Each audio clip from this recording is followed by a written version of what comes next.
It's just kind of who I am. I want to pour into my team as much as possible, and I'm pretty in tune with my body. I can read a room pretty well, and so when I see we're lacking a little bit, you got to step up. But if we're good, you're just there to encourage. There was a recent seismic shift in the world of women's basketball, but for once, it didn't happen on the hardwood.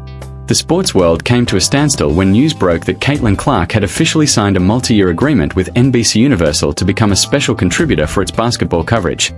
This was far more than a typical sponsorship or a newcomer signing a media deal. It represented an aggressive move to take control of the media narrative. Clark appeared to be sending a clear message to the world. She can continue to be one of the biggest figures in sports without needing the approval of the WNBA or participating in its brand new, unprecedented summer league.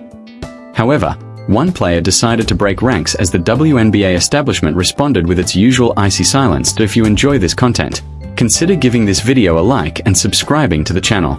Believe it or not, more than 85% of viewers still haven't subscribed. It's completely free and takes only a second, but it means so much to us. So, have you subscribed already? Great!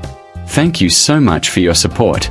Now, let's get back to the video. Sophie Cunningham of the Phoenix Mercury, who is often portrayed as an antagonist in Clark's story, appears to have had enough of the act.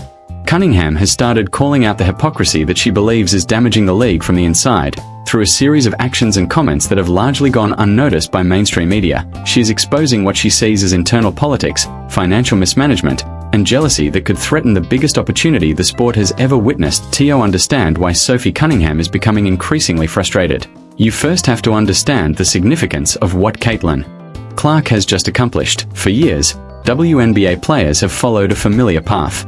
The league doesn't pay enough for a superstar to comfortably live on basketball alone, so once the season ends, players travel overseas to Russia, Turkey, China, or other countries to earn additional income. More recently, some players have instead given in to peer pressure and joined league-approved off-season competitions. Clark took that traditional script and threw it away.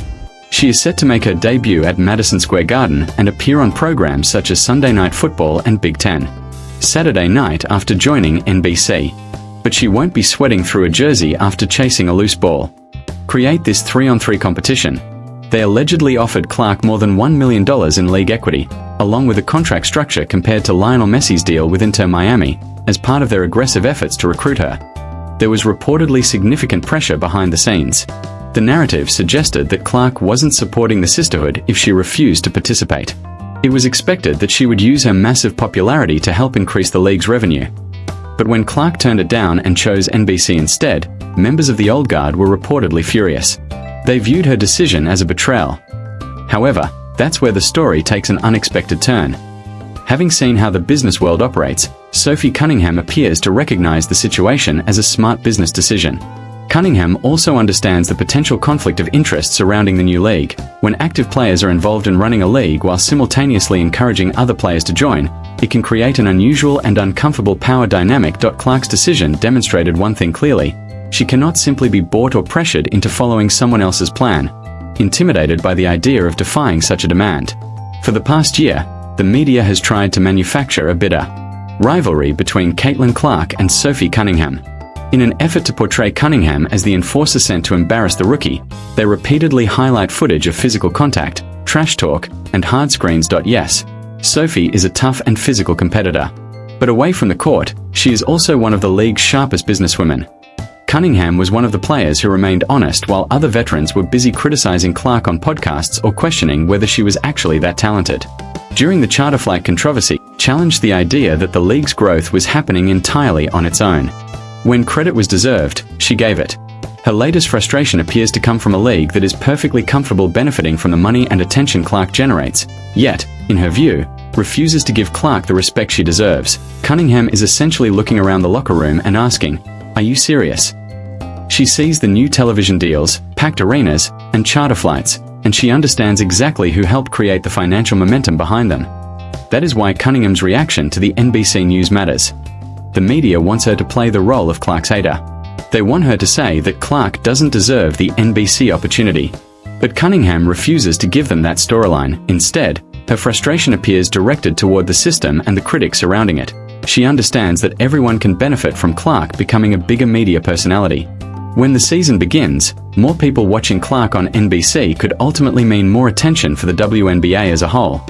Cunningham is exposing what appears to be the short-sighted thinking of some resentful players. Her message seems to be, let her get the bag, because that bag can ultimately benefit all of us, too. That attitude breaks one of the veteran league's unwritten rules: public silence. Even when disagreements exist, WNBA players often present a united front in public. Cunningham, however, appears willing to challenge that unwritten authority in favor of what she considers common sense in the tightly connected world of the WNBA. That is a surprisingly bold move. Now, let's look more closely at Cunningham's apparent exposure of what some critics describe as a mean girl culture. Legends such as Cheryl Swoops have been accused by critics of using questionable statistics or arguments to minimize Clark's accomplishments. During the Team USA selection process, fans also witnessed what many interpreted as uncomfortable exclusions. Clark appears to face a tangible message from certain corners of the basketball world: you can't sit with us. But by accepting the NBC opportunity, Clark didn't simply find another seat at the table. She arguably created an entirely different table of her own, and Cunningham seems to be one of the few people who understands the irony. While other players post cryptic messages about loyalty, sacrifice, and the grind on social media, Cunningham appears to be enjoying her success without being distracted by Clark's growing profile. Her attitude highlights just how small the rest of the league can seem when compared with the massive attention surrounding Clark. Sophie's refusal to join the hate train may actually be one of the reasons she speaks out so strongly. She talks about basketball. She talks about business. But she refuses to tear down the young player who is helping generate enormous attention for the league. Money talks, and Caitlin Clark is making a very loud statement right now. That brings us to the numbers, because this is where Cunningham's argument about envy becomes especially important. The WNBA's highest salaries have historically been only a fraction of what top athletes can earn elsewhere. Even if an off-season league offered strong compensation, players would still have to put in the physical work. That means attending training camps, taking on the risk of injury, traveling, practicing, and continuing to grind. The NBC agreement, by contrast, reportedly gives Clark another opportunity to earn significant money without putting her body through the same physical demands.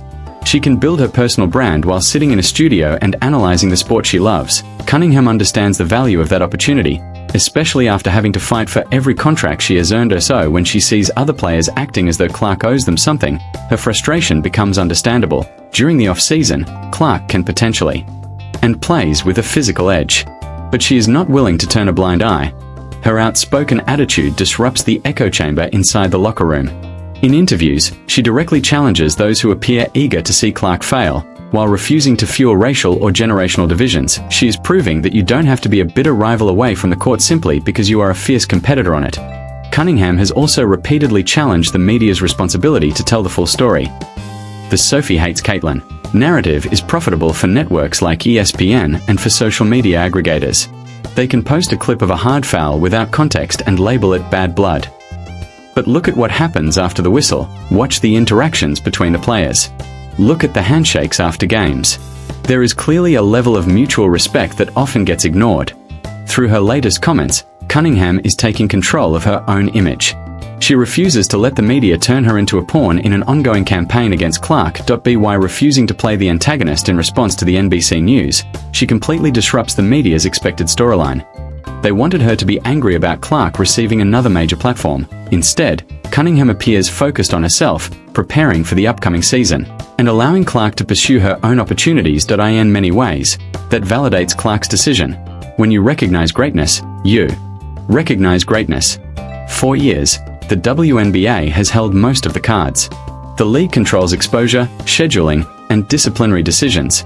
But Clark now has access to an NBC platform that could potentially reach far beyond the WNBA's traditional audience. Sunday Night Football is one of the biggest television programs in America. If Clark ever discusses a WNBA issue during that broadcast, millions of viewers could hear it. Her megaphone is no longer completely controlled by the league, and that is exactly what traditional power brokers may find uncomfortable. Sophie Cunningham understands the significance of that power because she has already experienced conflicts involving league politics and officiating. Her support for players having the right to maximize their value is completely consistent with Clark's decision. The idea that players should simply submit to whatever the league wants appears to be what frustrates Cunningham the most. She represents a modern athlete, confident, fashionable, outspoken, and completely aware of her own value. When she watches Clark take advantage of that power, Cunningham doesn't necessarily see something to envy. She sees something empowering, that if players are brave enough to use their leverage, it proves just how much power they actually possess. But there is another issue that cannot be ignored. A significant part of the discussion surrounding Clark has become racial. Some critics have argued that her demographic background is a major reason for her popularity, while others claim that the hostility directed toward her is racially motivated. The result has been an extremely toxic and polarizing debate. Cunningham has repeatedly found herself caught in the middle, with some people accusing her of targeting Clark, yet by focusing on basketball, Cunningham has consistently pushed back against those attempts to turn every interaction into a racial or political storyline. Her outspoken moments often reject those social media narratives. Rather than treating Clark as a symbol, she treats her as a basketball player. By ignoring the surrounding noise and focusing on the business and the sport, Cunningham highlights what she considers the absurdity of critics who are obsessed with identity politics. At the end of the day, her priorities appear simple: play basketball and make money. And she sees Clark doing something very similar. So does unrivaled Lusum. Of its appeal now that Clark is not participating? Probably. The organizers understand that reality, and that may explain some of the resentment surrounding her decision. There was an expectation that the Caitlin Clark effect would help drive television interest, ticket sales, and overall attention. Without her, critics argue, the league risks looking like just another emerging basketball competition. Cunningham appears to recognize this economic reality. She understands that the financial equation becomes much more difficult without the league's biggest young star. That is why she may become frustrated when players criticize Clark while simultaneously hoping Clark would join their league and help increase their earnings. To Cunningham, that looks like the ultimate contradiction. Come save our business, even if we don't particularly like you. She is simply too business savvy to ignore the irony. As we look toward the next WNBA season, the dynamic has clearly changed. With the backing of a major media company, Clark will return to the Indiana Fever not simply as a young point guard, but also as an NBC contributor. That gives her an entirely different level of visibility.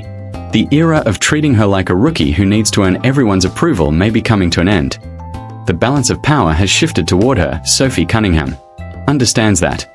Her way of adapting to this new environment appears to be speaking openly and refusing to participate in unnecessary drama. Her message to the rest of the league seems straightforward: get on board, or risk being left behind. Players who continue holding on to resentment may be fighting a battle they have already lost. For much of this story, Sophie Cunningham was supposed to be the antagonist.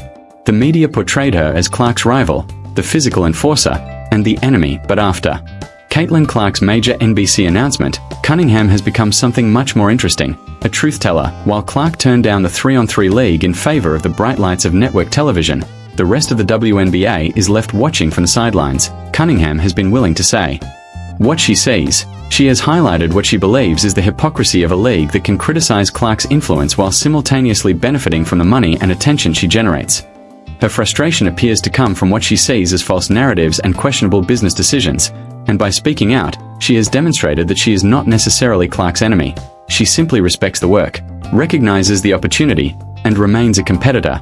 The game has changed dramatically because of Caitlin Clark, and it seems Sophie Cunningham is one of the few players willing to say it openly. Now, the WNBA has a choice. It can listen to Cunningham, put its pride aside, and recognize the incredible opportunity unfolding right in front of it, or it can continue holding on to resentment.